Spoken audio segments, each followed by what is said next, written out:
The digital clock on the microwave blinked 3 o'clock a.m. Children's laughter, faint but distinct, drifted up from the basement. I froze, a mug of lukewarm chamomile tea halfway to my lips. Children's laughter, from the basement. That's not possible, I whispered to the empty kitchen. The basement had been sealed for 20 years, ever since I pushed the thought away. It was just the old house settling, I told myself, the wind playing tricks. Still, a prickle of unease ran down my spine. I set the mug down, the clink echoing in the sudden silence. The laughter hadn't returned, but the memory of it lingered, a phantom echo in the quiet house. I couldn't shake the feeling that something was wrong. "It's nothing, Geraldine," I muttered, trying to convince myself, but my heart hammered against my ribs, a frantic drumbeat against the silence. I walked to the basement door, a solid oak thing that hadn't been opened in 2 decades. My hand hovered over the cold metal doorknob. "Don't be ridiculous," I chided myself, but the words felt hollow. What if it wasn't the wind? What if I pushed the thought away again? Thinking about him never brought any comfort, only a fresh wave of grief and the gnawing ache of unanswered questions. Marcus, my husband, vanished without a trace 20 years ago, leaving me to raise our daughter, Elena, alone. The police had investigated, of course, but they'd found nothing. He was just gone, and the basement, where he'd spent so much time tinkering with his inventions, became a place I couldn't bear to enter. We'd sealed it up, a concrete tomb for the memories, the grief, the unanswered questions.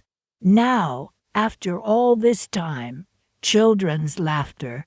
It was absurd. Probably just raccoons, I said aloud, trying to inject a note of levity into the oppressive silence. But even to my own ears, it sounded unconvincing. Raccoons didn't laugh. I paced the kitchen, the floorboards creaking beneath my slippers. I needed to do something, anything, to break this tension. I glanced at the calendar on the wall. Christmas was just a few weeks away. Elena and her fiancé, Julian, were coming to visit. I forced a smile. Seeing them would be a welcome distraction. Elena was the light of my life, the one constant in a world that had felt increasingly unstable since Marcus disappeared. She'd been only 5 when he vanished, too young to truly understand what had happened. I'd tried my best to shield her from the pain, the uncertainty, the whispers and stares from the neighbors. Thinking of Elena and Julian brought a flicker of warmth to the chill that had settled in my bones. They were so happy together, planning their wedding for the spring. Julian was a good man, kind and steady, and he clearly adored Elena. I was happy for her. Truly I was. But a part of me couldn't help but feel a pang of not jealousy, exactly, but a yearning for the kind of happiness I'd once known, the happiness that had vanished along with Marcus. The thought of him brought me back to the basement, to the laughter. I couldn't ignore it any longer. I had to know what was down there. I went to the utility closet and retrieved a heavy flashlight, my hand trembling as I gripped the cold metal. "Just a quick look," I whispered to myself, just to make sure. I walked back to the basement door, my heart pounding in my chest. I took a deep breath and turned the knob. The door creaked open, releasing a musty smell of dust and disuse. The stairs down were shrouded in darkness. I hesitated, a wave of fear washing over me. "It's just an old house," I murmured. but my voice lacked conviction. I switched on the flashlight, the beam cutting through the darkness. Slowly, carefully, I descended the stairs, each creak of the wood echoing in the silence. The air grew colder with each step, and the musty smell intensified. At the bottom of the stairs, I swept the beam of the flashlight across the room. Cobwebs hung thick in the corners, and dust covered everything. Boxes filled with Marcus's old tools and inventions were stacked against the walls. It looked exactly as it had 20 years ago, frozen in time. And then I heard it again, children's laughter, soft and melodic, coming from the far corner of the basement. I spun around, my heart leaping into my throat. The flashlight beam danced across the walls, illuminating nothing but shadows and dust. "Hello," I called out, my voice trembling. Silence. And then, the laughter again, closer this time. I gripped the flashlight tighter, my knuckles white. I was definitely not alone down here. Slowly, cautiously, I moved towards the source of the laughter, my heart pounding in my chest. The beam of the flashlight landed on a small, wooden door I'd never noticed before. It was tucked away in the corner, almost hidden behind a stack of boxes. Curiosity warred with fear. What was behind that door? I reached out a trembling hand and pushed the door open. A wave of warm air washed over me, carrying with it the scent of gingerbread. I stepped through the doorway, my flashlight illuminating a small, cozy room. A fire crackled merrily in a small fireplace, casting a warm glow over the room. And there, sitting on a rug in front of the fire, were two children, a boy and a girl, both about 5 years old. They were laughing and playing with a set of wooden blocks. I stared at them, my mind reeling. Who were these children, and how did they get down here? The basement had been sealed for 20 years. This couldn't be real. I blinked, expecting them to vanish, but they remained, their laughter echoing in the small room. And then I noticed something else. On a small table beside the fireplace, there was a framed photograph. It was a picture of Marcus, holding a newborn baby girl in his arms. And next to him, beaming, was a woman I'd never seen before. Rain lashed against the attic windows of our Victorian house, mirroring the storm raging inside me. Marcus had been gone for 3 weeks. 3 weeks of unanswered calls, of empty promises whispered to a sleeping Elena, of pretending to the world that everything was all right. "He'll be back, darling," I'd told her every night, tucking her favorite stuffed rabbit under her chin. But the lie was starting to choke me. The police had been sympathetic, but their questions felt accusatory. Had we argued? Did he have any enemies, any financial troubles? Each question chipped away at the fragile facade I was desperately trying to maintain. "No, no, no," I'd answered, my voice growing thinner with each denial. I wandered through the house, a ghost in my own home. Every room held a memory of him. His laughter echoing from the living room, the scent of his aftershave lingering in the bedroom, his half-finished book lying open on his nightstand. I picked up the book, running my fingers over the worn cover. It was a first edition of Dickens' Great Expectations, a gift from his father. He'd been rereading it, saying he found new meaning in it each time. "What meaning, Marcus?" I whispered, my voice cracking. "What meaning did you find that made you leave downstairs?" The doorbell rang, pulling me from my reverie. It was Eleanor's teacher, Mrs. Peterson. Her kind face was etched with concern. "Geraldine," she began, her voice gentle, "Elena's been having a hard time at school. She keeps asking where her father is." My stomach clenched. I had no answers for her, no answers for myself. I don't know what to tell her," I stammered, feeling the tears welling up in my eyes. Mrs. Peterson placed a comforting hand on my arm. "Just be there for her, Geraldine. That's all she needs right now." But how could I be there for her when I was falling apart myself? I walked Mrs. Peterson to the door, forcing a smile as I thanked her. As I closed the door, the weight of my loneliness crashed down on me. I sank to the floor, the tears finally overflowing. I was alone, completely and utterly alone. The following days blurred into an agonizing routine. I went through the motions of daily life, taking Elena to school, making meals, trying to maintain some semblance of normalcy. But inside, I was a hollow shell. The police investigation yielded nothing. Marcus had vanished without a trace.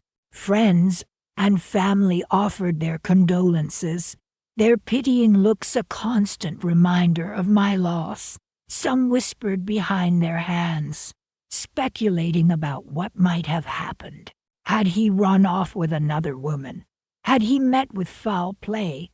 Their whispers fueled the gnawing doubt that was slowly consuming me.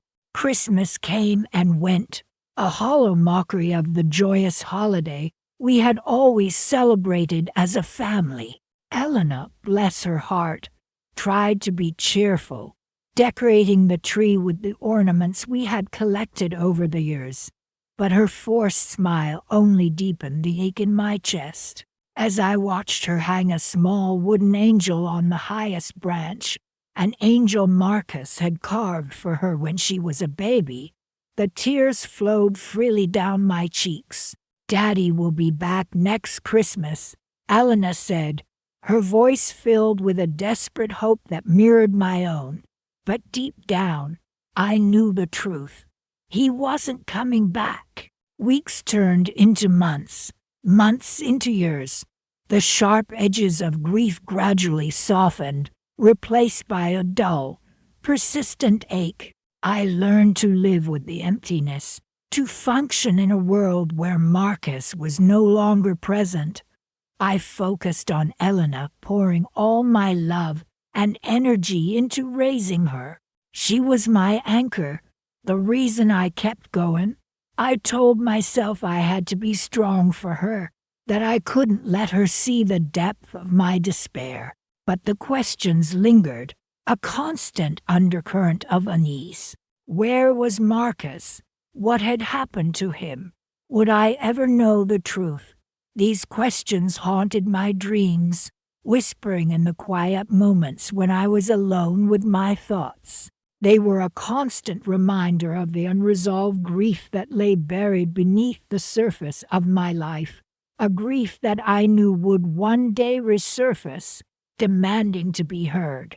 The house, once filled with laughter and love, now echoed with silence and unanswered questions. And somewhere in that silence, I knew lay the key to the mystery of Marcus' disappearance. I just didn't know where to find it, but I vowed I would.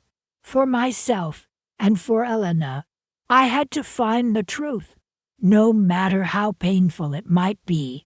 The thought of inheriting this house, this monument to my shattered life, felt like a cruel joke. Yet, somewhere deep inside, a spark of defiance flickered. I would not let this break me. I would rebuild my life, piece by painful piece, and maybe, just maybe, I would find a way to turn this pain into something else. Rain lashed against the police station windows, blurring the city lights into hazy halos. "We've done all we can, Mrs. Murphy," Sergeant Miller said, his voice heavy with a weary sympathy I was growing to despise. There's no trace, no forced entry, no witnesses, no sign of a struggle. I clutched my purse tighter, the worn leather a small comfort in the echoing coldness of the room. But he wouldn't just leave. I insisted, the words catching in my throat. Elena, just a little girl then, huddled close, her small hand gripping mine with surprising strength. Daddy wouldn't leave us, she whispered, her voice barely audible above the storm raging outside. Sergeant Miller sighed, the sound a mixture of frustration and pity. He gestured towards the stack of papers on his desk, reports filled with dead ends and unanswered questions. We've checked everything, Mrs. Murphy, bank accounts, credit cards, travel records. Nothing. It's like he vanished into thin air. I stared at the swirling patterns the rain made on the glass, trying to comprehend a world without Marcus. Just yesterday, we were laughing in the kitchen, planning our Christmas trip to the mountains. He'd promised Ellen a new sled, one of those bright red ones she'd been eyeing in the toy store window. Now, just a day later, he was gone. Maybe he had amnesia, I offered, grasping at straws. It sounded ridiculous even to my own ears, but I couldn't accept the alternative. Sergeant Miller gave me a look that was both kind and condescending. It's possible, ma'am, but highly unlikely. We've circulated his photo, contacted hospitals, everything. If he'd been found disoriented, someone would have recognized him. Elena started to cry, soft, hiccuping sobs that tore at my heart. I knelt beside her, pulling her close, trying to offer comfort I didn't feel myself. It's going to be all right, sweetheart, I murmured, stroking her hair. Daddy will come back. But even as I said the words, I felt a chilling emptiness inside. The sergeant's words, his tone, the bleakness of the room, it all pointed to a reality I desperately didn't want to face. Marcus was gone, and deep down, a terrifying whisper started to take root, suggesting something far more sinister than a simple disappearance. The days that followed were a blur of grief and disbelief. Friends and family rallied around, offering condolences and casseroles, but their words of comfort felt hollow, meaningless. They didn't understand. They hadn't seen the look in Marcus's eyes that last morning, the almost imperceptible sadness he'd tried to hide with a smile. They hadn't felt the weight of his absence in the quiet house, the echoes of his laughter in the empty hallways. The police continued their investigation, but with each passing day, their efforts yielded nothing. The leads dried up, the witnesses offered nothing concrete, and Marcus remained a ghost, a phantom haunting the edges of my memory. I tried to keep up appearances for Elena's sake, taking her to school, making her favorite meals, pretending that everything was normal. But the normalcy was a fragile facade, easily shattered by the smallest reminder of Marcus's absence. His empty chair at the dinner table, his toothbrush still in its holder, the scent of his cologne lingering faintly in his closet. Weeks turned into months, and the initial shock and disbelief gradually gave way to a dull ache of acceptance. Life went on, but it was a different life, one shrouded in a perpetual twilight of loss. I learned to navigate the world without Marcus, to handle the finances, to fix the leaky faucet, to be both mother and father to Elena. But the questions remained, gnawing at me like a persistent wound. Where was he? What had happened to him? Was he still alive? The uncertainty was a constant companion, a shadow that followed me everywhere. It crept into my dreams, transforming them into nightmarish landscapes of fear and abandonment. It poisoned my waking moments, filling them with a sense of dread and foreboding. I started to withdraw from the world, avoiding social gatherings, neglecting my friends, focusing all my energy on Elena, on trying to create a semblance of normalcy in our shattered lives. Christmas that year was particularly difficult. The holiday had always been Marcus's favorite, a time for family traditions and festive celebrations. He'd always gone overboard with the decorations, transforming our house into a winter wonderland of twinkling lights and shimmering ornaments. This year, the house felt cold and empty, the silence broken only by the crackling of the fire in the hearth. Eleanor tried to be cheerful, putting on a brave face for my sake, but I could see the sadness in her eyes, the unspoken questions that mirrored my own. We exchanged gifts, a small artificial tree standing forlornly in the corner, a pale imitation of the towering pine Marcus would usually bring home. I watched Eleanor open her presents, her forced smile a painful reminder of all that we had lost.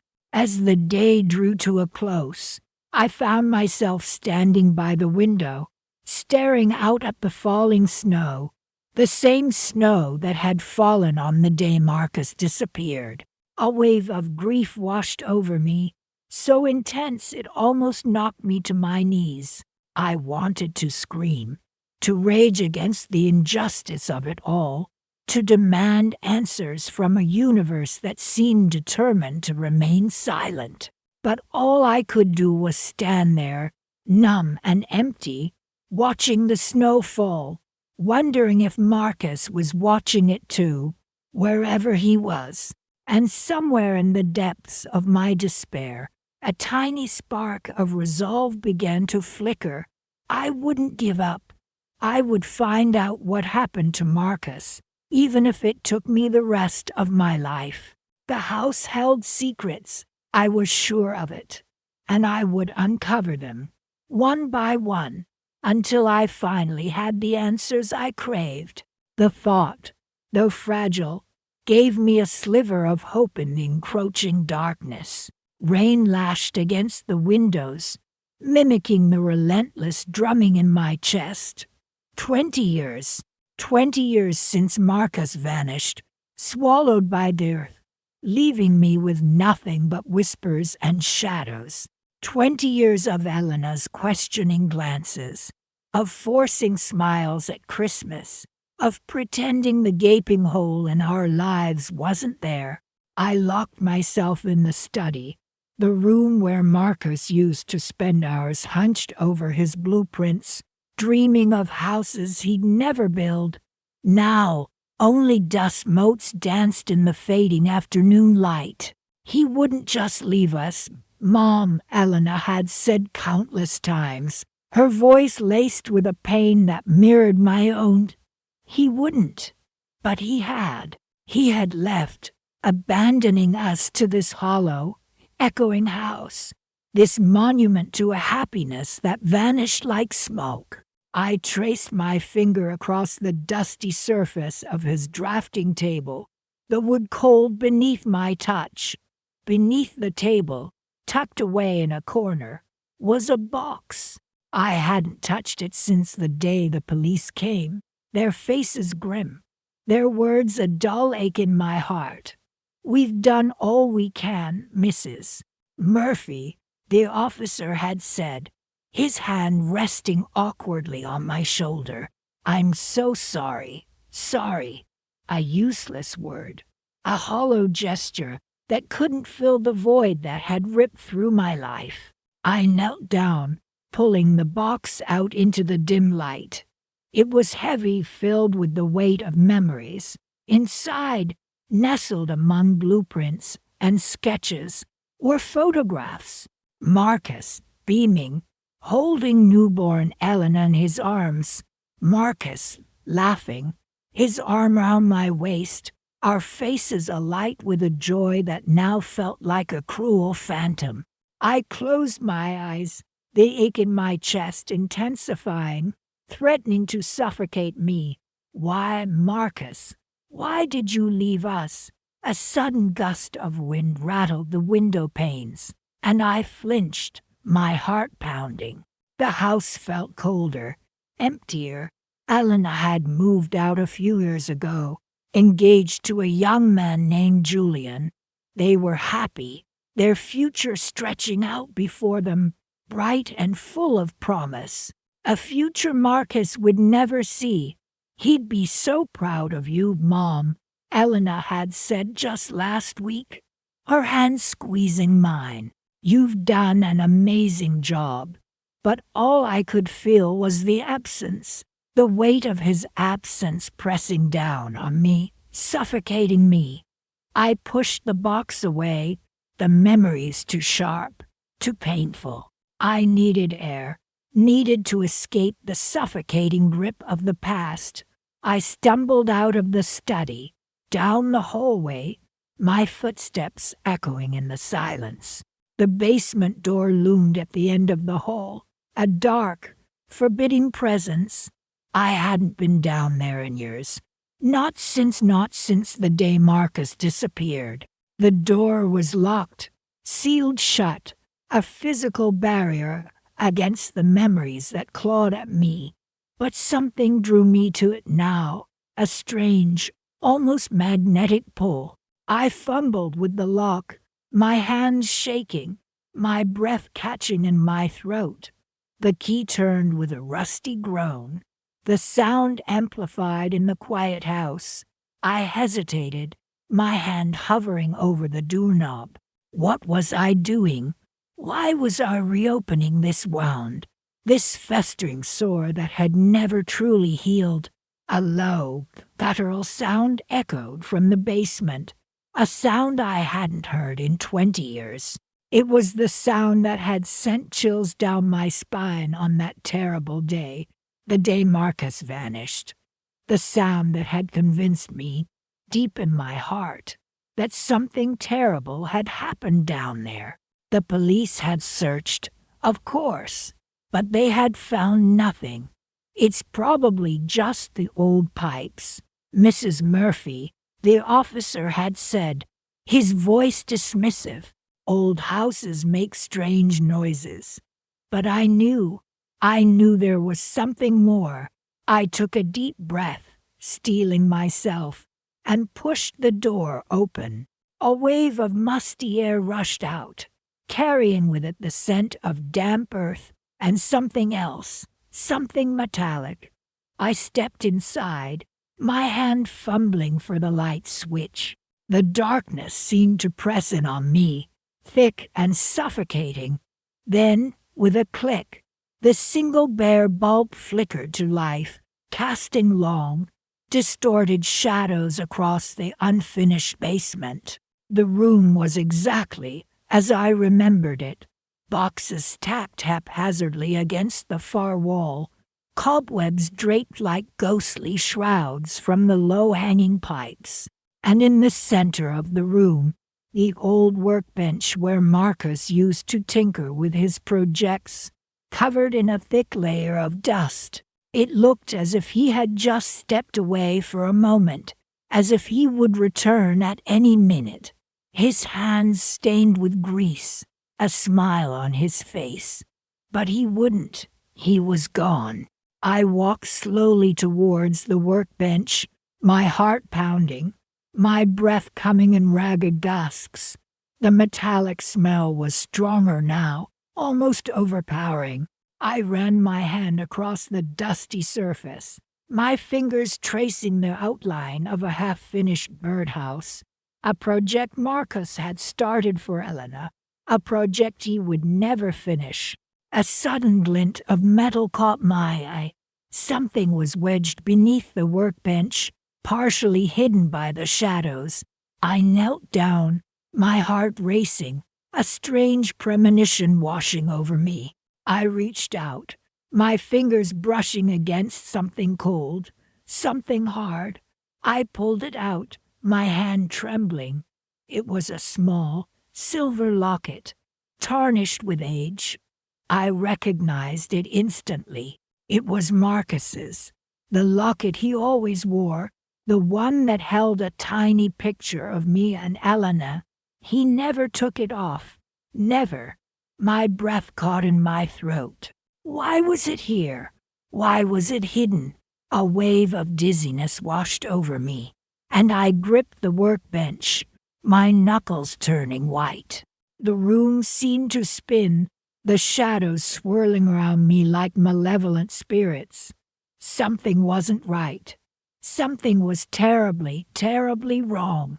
I knew, with a certainty that chilled me to the bone, that the answers I had been searching for 20 years were here, in this dark, dusty basement. And I knew, with equal certainty, that those answers would change everything.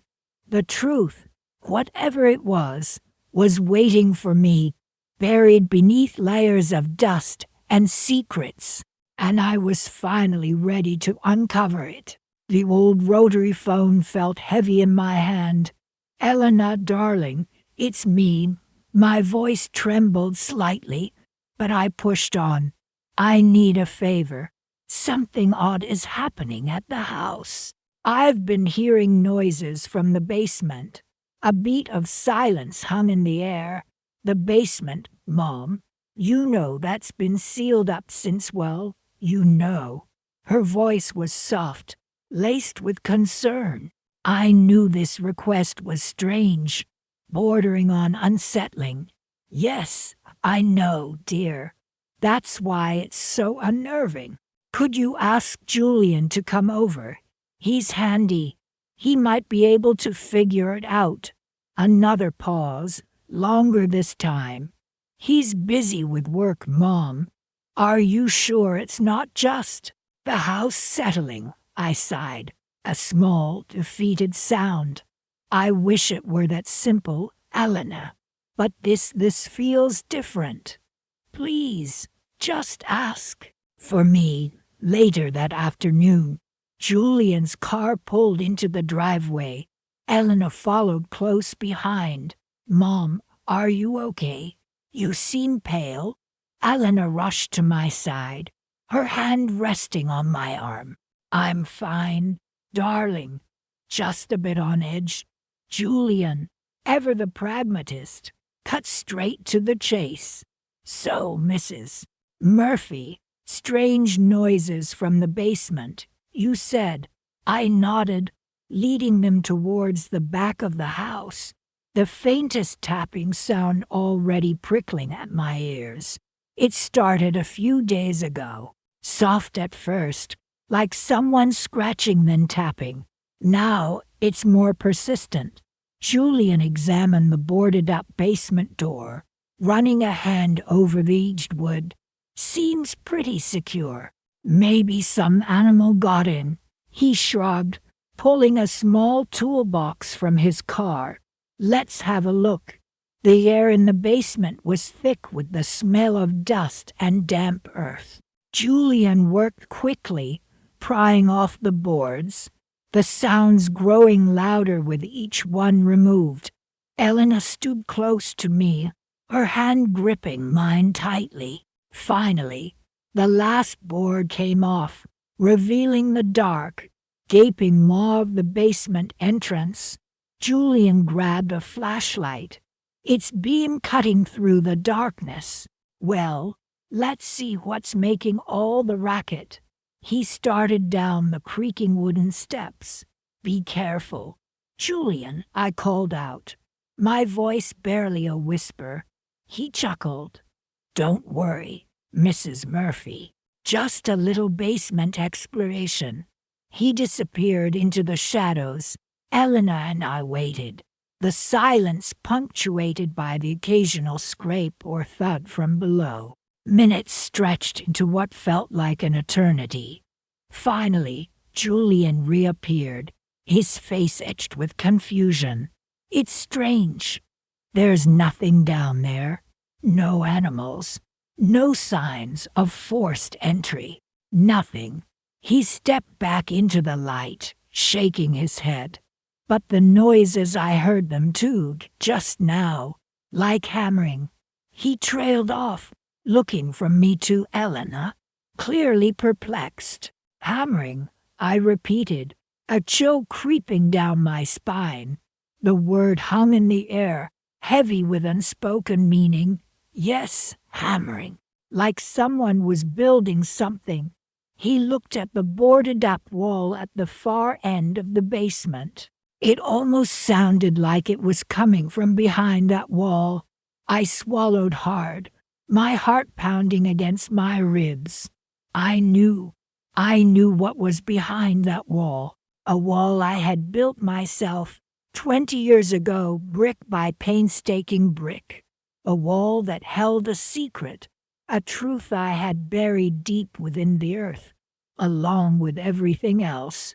I looked at Elena, her eyes wide with a mixture of fear and confusion, and forced a smile. It's nothing, dear, just the old house playing tricks on us. I turned to Julian, offering a grateful smile. Thank you, Julian, for your help. I appreciate you coming over. He looked unconvinced, but nodded politely. Anytime, Mrs. Murphy. As they drove away, I stood on the porch, watching their taillights disappear down the street. The faint sound of hammering drifted up from the basement, a steady, rhythmic pulse against the quiet of the evening. My smile widened. Christmas was just around the corner, and I had a very special gift planned for Elena and Julian. A gift that would change their lives forever. A gift that would finally give me the peace I had craved for 2 decades. A gift that would show them, and the world, the true meaning of family, and the price of betrayal. The crisp autumn air nipped at my cheeks as I sat on the back porch, sipping lukewarm tea. I couldn't shake the unsettling feeling, the persistent scratching from the basement. It's probably just squirrels, Geraldine. Mrs. Henderson, my ever-practical neighbor, chirped from her side of the fence.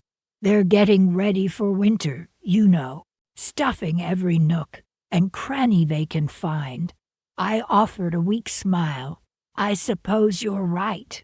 But I knew it wasn't squirrels. That basement had been sealed for 20 years, ever since Marcus disappeared. No squirrel could get in, no animal for that matter. Mrs. Henderson continued, oblivious to my inner turmoil. Remember that time a whole family of raccoons took up residence in my attic. The racket they made drove me half mad. She chuckled, a warm, booming sound. My poor Harold, bless his soul, nearly fell off the ladder trying to get them out. Harold had passed away 5 years ago, and listening to Mrs. Henderson's stories about him always brought a bittersweet pang to my chest.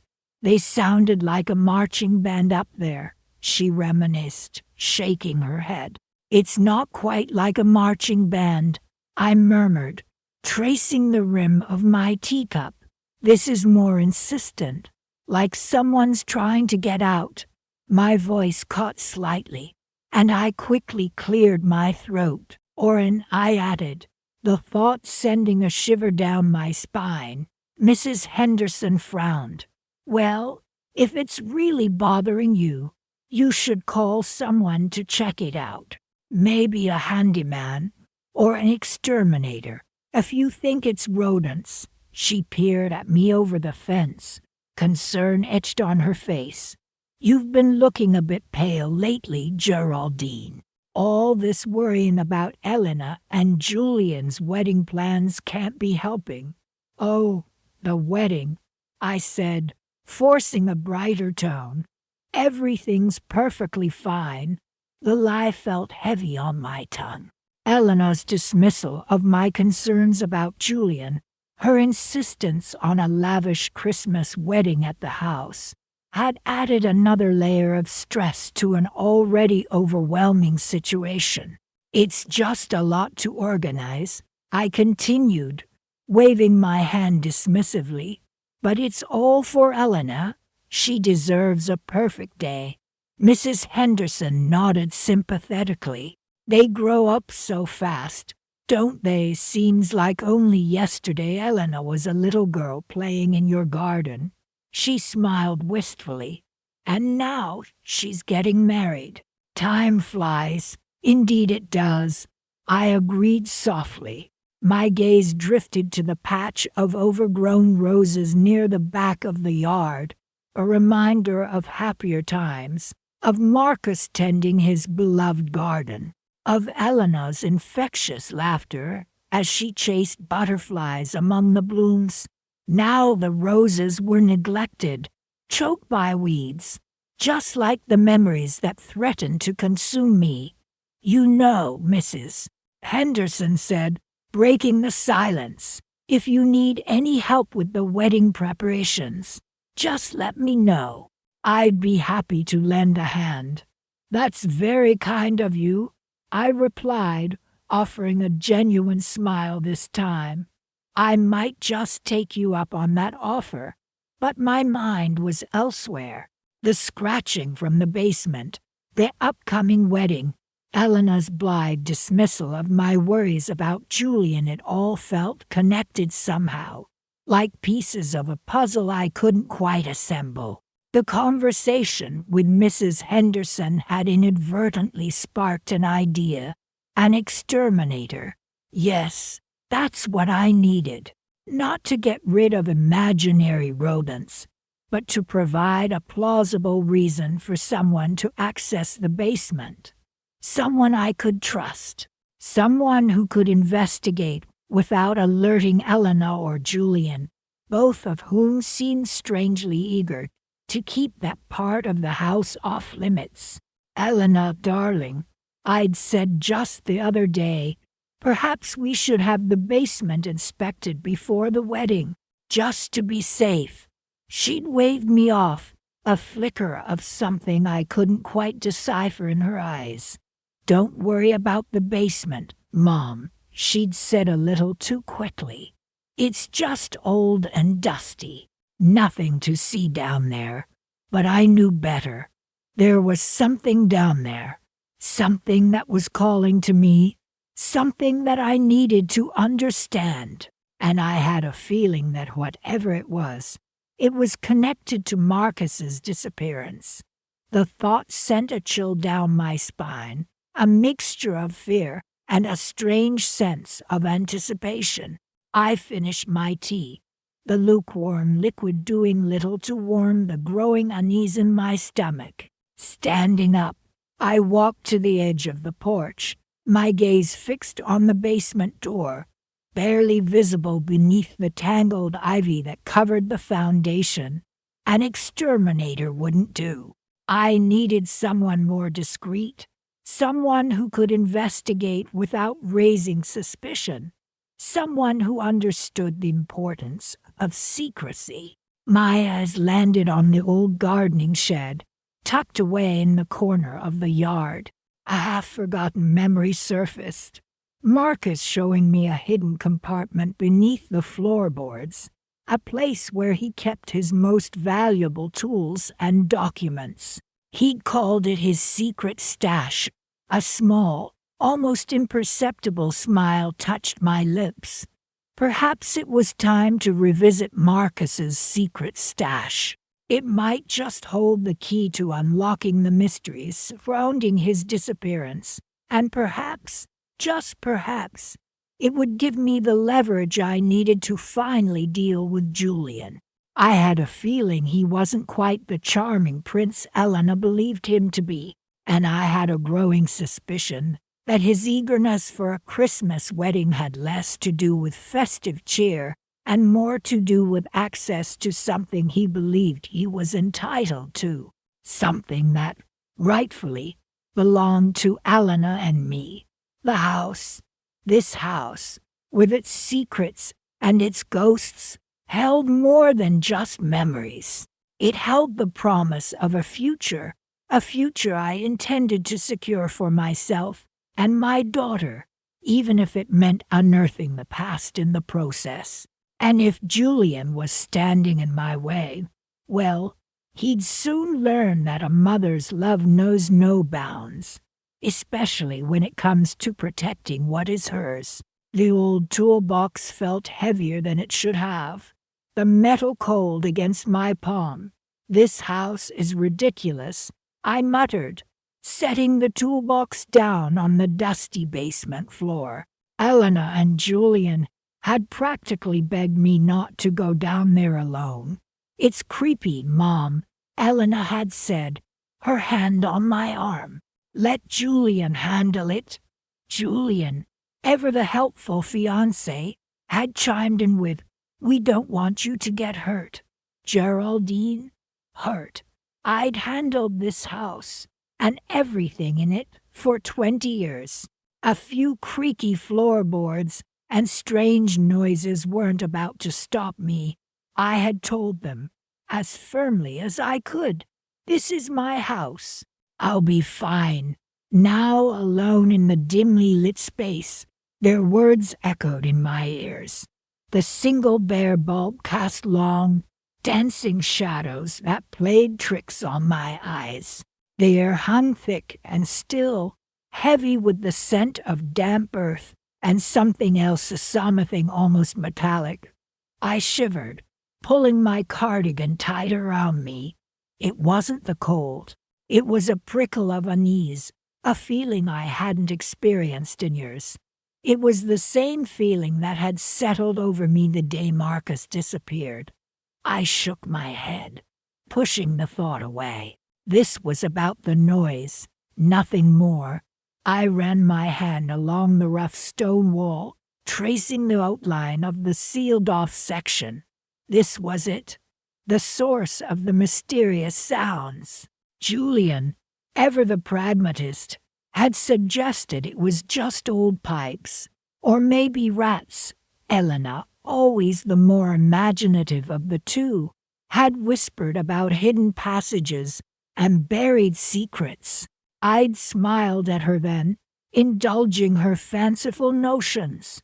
But now, standing here in the silence, a part of me wondered if she might be right.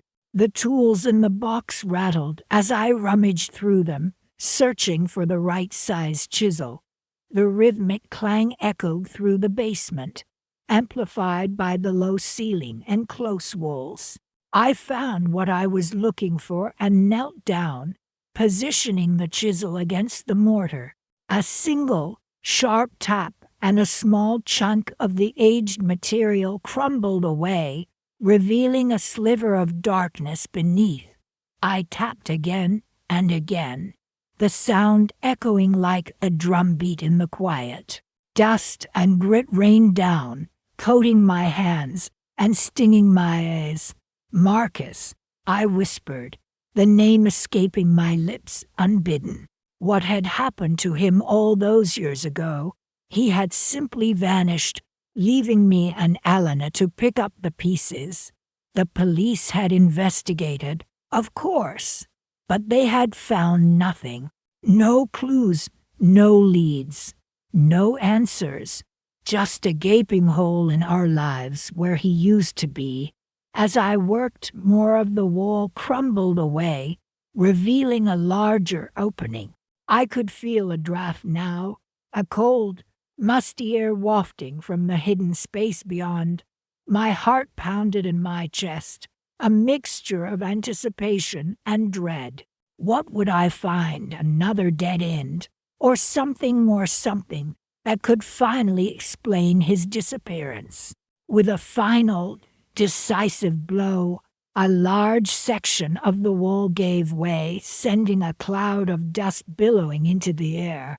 I coughed, waving my hand in front of my face, trying to clear the air. When the dust settled, I peered into the opening.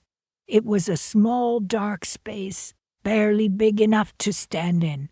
The air was thick with the smell of decay, and something else, something sweet and cloying. I held my breath, my stomach churning.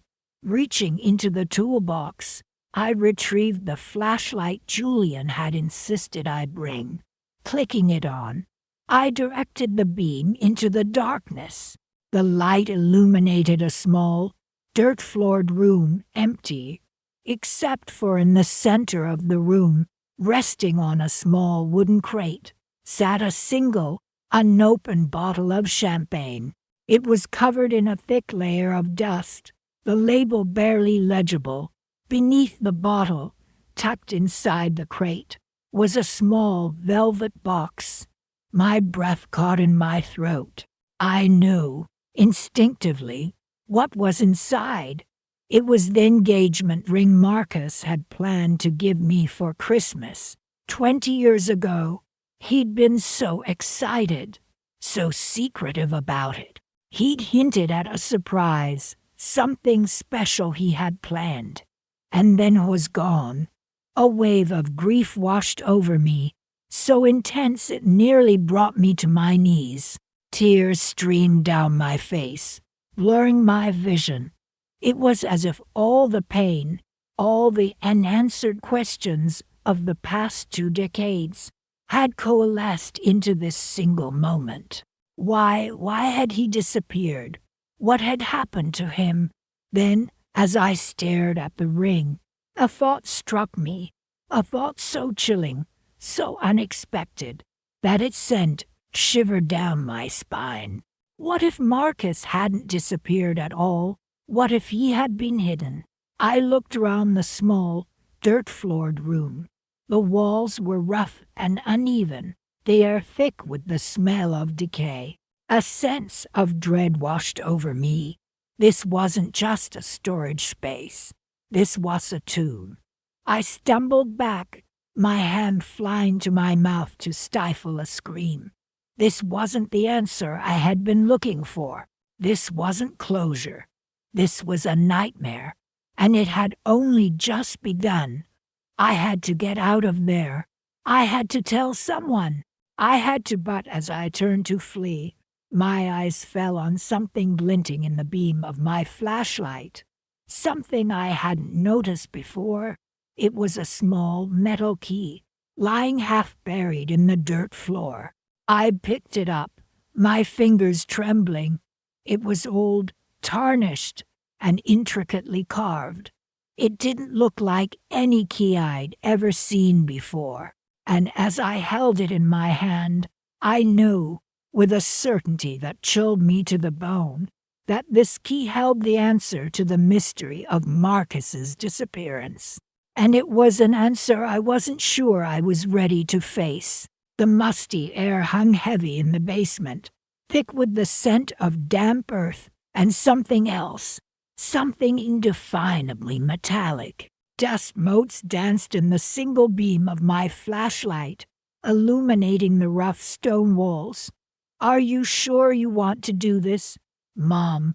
Elena's voice was tight with apprehension. "I mean, after all this time," I squeezed her hand, the cool metal of her engagement ring pressing against my skin. "It's time, Elena. Time for answers." Julian hovered nervously by the steps, clearly wishing he were anywhere but this dark, damp space. "Maybe we could just seal it back up," he suggested weakly. I ignored him. This was my house, my basement, my secret, and I was finally ready to unearth it. I'd spent the last few weeks painstakingly clearing the debris that had accumulated in front of the bricked-up section of the basement, a task that had brought back a flood of memories. Each shovelful of dust a reminder of the years I'd lived with this unspoken question hanging over me. Now, the bricks were gone, revealing a heavy wooden door, its iron hinges rusted, and groaning in protest as I pulled it open. The air that rushed out was colder, carrying with it the same metallic tang that had been lingering at the edge of my senses for weeks. Inside, another smaller room, barely more than a cellar.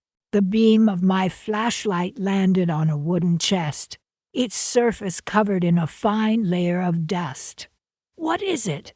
Elena whispered, her voice barely audible above the thumping of my own heart. I didn't answer. I couldn't. My hands were trembling as I reached for the chest, my breath catching in my throat. It wasn't locked.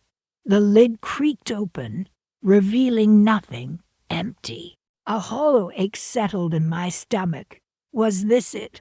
20 years of unanswered questions, all for nothing. Then I noticed it. A small, almost imperceptible seam in the bottom of the chest. I ran my fingers over it, feeling a slight give, a false bottom. With a surge of adrenaline, I pressed harder, and the bottom panel swung inwards, revealing a hidden compartment. Inside, nestled amongst layers of protective cloth, were stacks of documents, bound together with faded ribbon, and something else, a small velvet pouch. My fingers fumbled with the tie of the pouch. Inside, something hard and metallic. I poured the contents into my palm. A gold wedding band. Marcus's wedding band.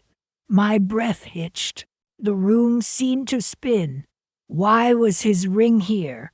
Where had he been all these years?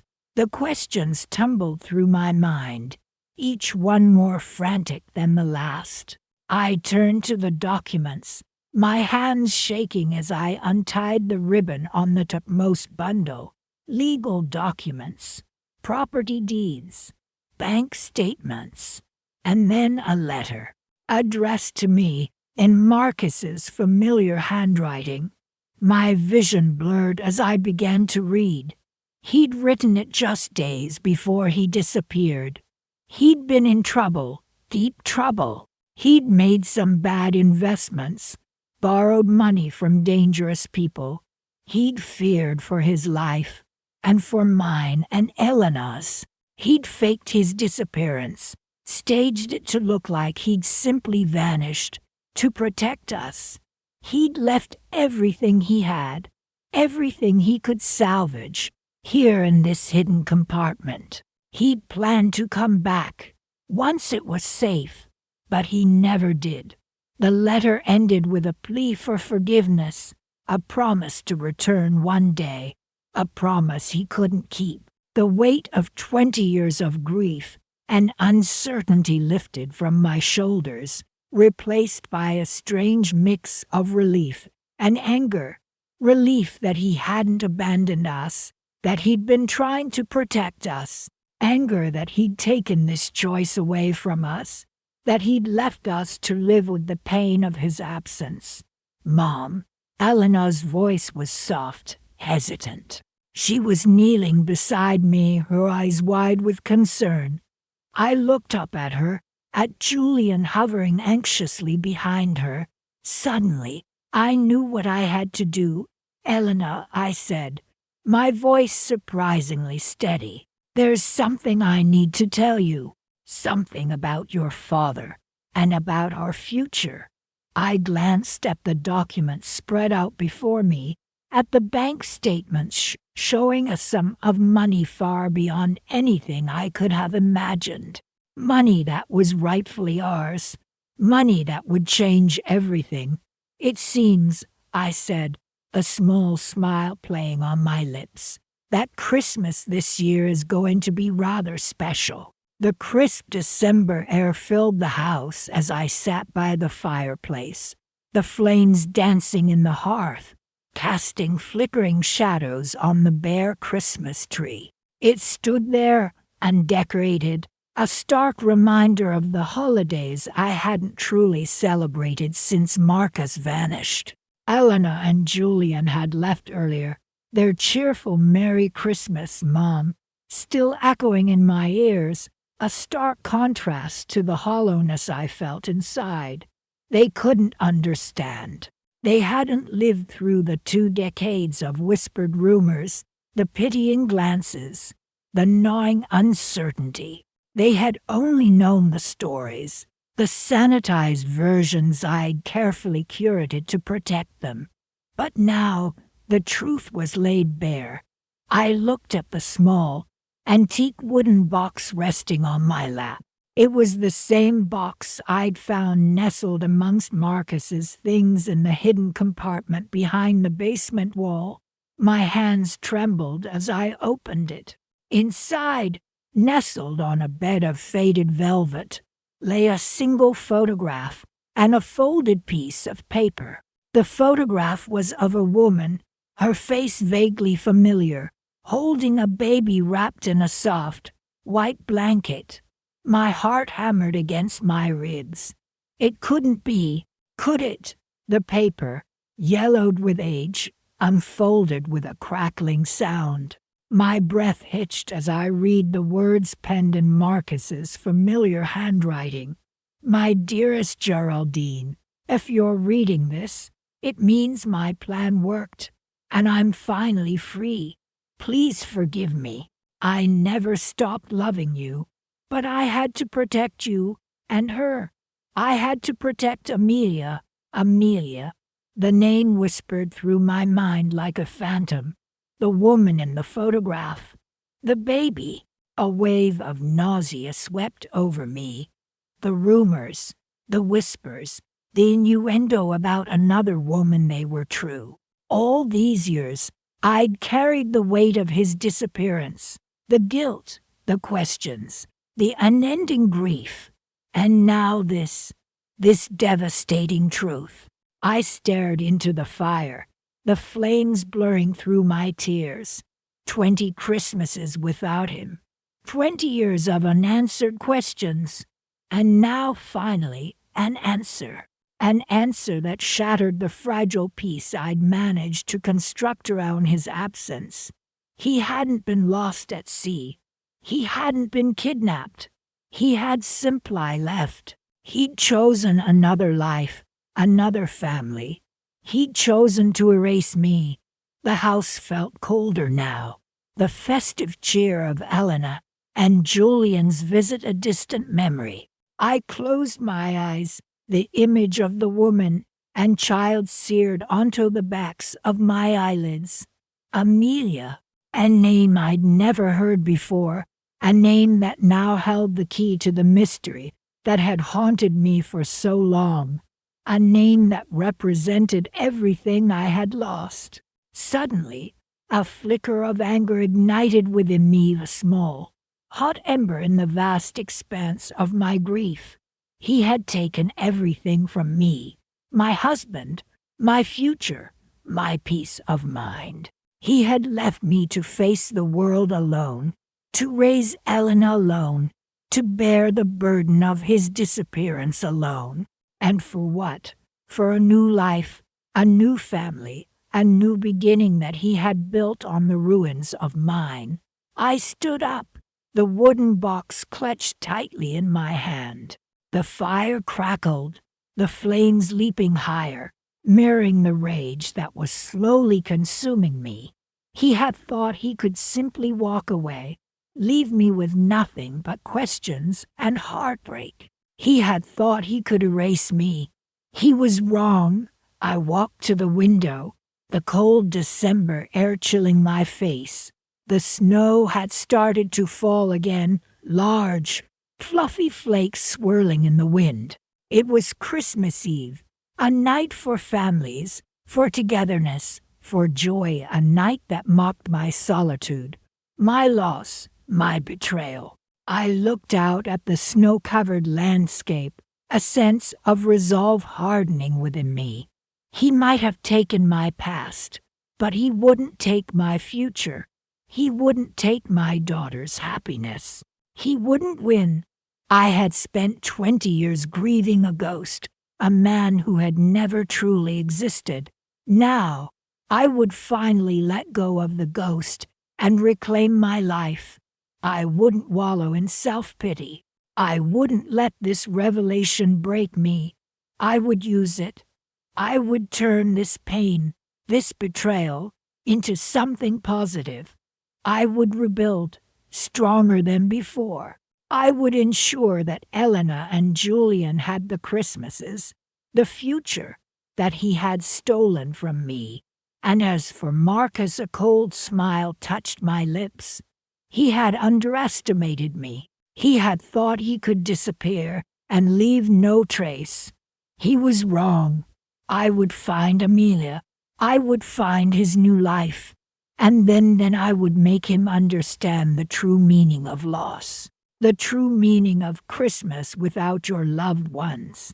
He would finally understand what he had taken from me, and he would pay. I turned away from the window, the cold air invigorating me, the fire in the hearth burning brighter than ever. This Christmas, I wouldn't be mourning a ghost. This Christmas, I would be planning my revenge.